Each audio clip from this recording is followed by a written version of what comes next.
Two phrases on the appropriate themes can shift a whole church's dogma.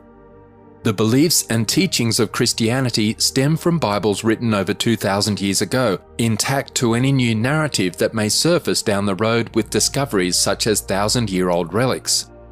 These new additions are crucial for providing more critical facts to one of the world's most famous histories.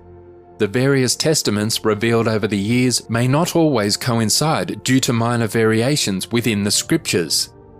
Because it was written by many authors, certain differences can come as a complete surprise. Authorities discovered a Bible that contradicted everything we knew about Jesus 22 years ago, also in Turkey, where minor discrepancies are an understatement. According to this 2,000-year-old Bible, Jesus was not crucified. However, this ancient discovery is not a Bible, but rather the writings of St. Barnabas, one of Paul's associates. This book is worth roughly $28 million because of its historical relevance and challenging new facts. Even photocopies of each page may set you back more than $1.5 million. Barnabas penned the book in Syriac and Aramaic, which was also Jesus' native tongue. The book was examined by experts who found that it could be over 1,500 years old. It describes the account of Judas being crucified instead of Jesus, and how Jesus rose to heaven while still alive. The book does not present Jesus as the Son of God, but rather as a prophet, and the alterations keep coming because it also refers to Apostle Paul as an impostor. This is particularly intriguing because the book was written by St. Barnabas. This could imply that the Apostle Paul forced St. Barnabas to write a different history. Despite these incredible discoveries on such a significantly divergent version of the Bible, the book attributed to St. Barnabas that was discovered in Turkey was not a Bible, it was simply a book. While this discovery illustrated with gold leaf can be regarded a Bible, one of the mysteries disclosed in pristine circumstances is included inside those images.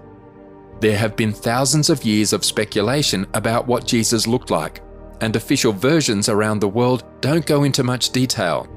Despite this, one of the simplest ways to communicate to everyone without saying a single word is through an image, which explains why the Western world adopts only one manifestation of Jesus, with long hair down to his chest, fair skin and a beard, and deep eyes that are crystal blue in some interpretations.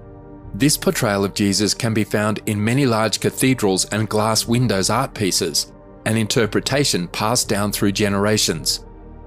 People who adopt it, however, never challenge it since it's not an authentic portrayal of Jesus. The portrayal is said to have started during the Byzantine era. Because the Byzantines saw Jesus figuratively, they depicted him with an aura of serenity and a massive robe.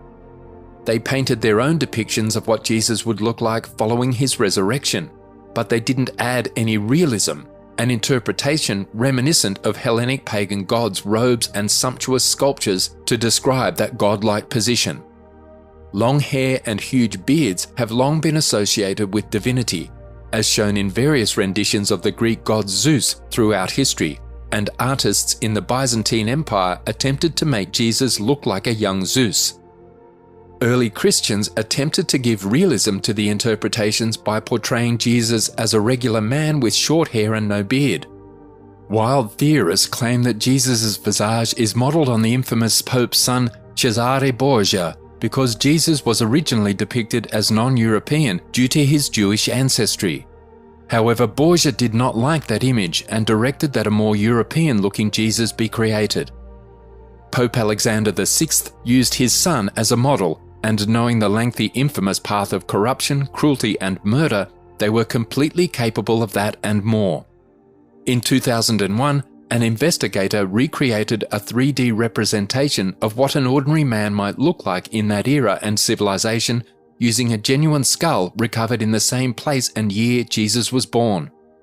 The finished piece did not resemble the Western conception of Jesus.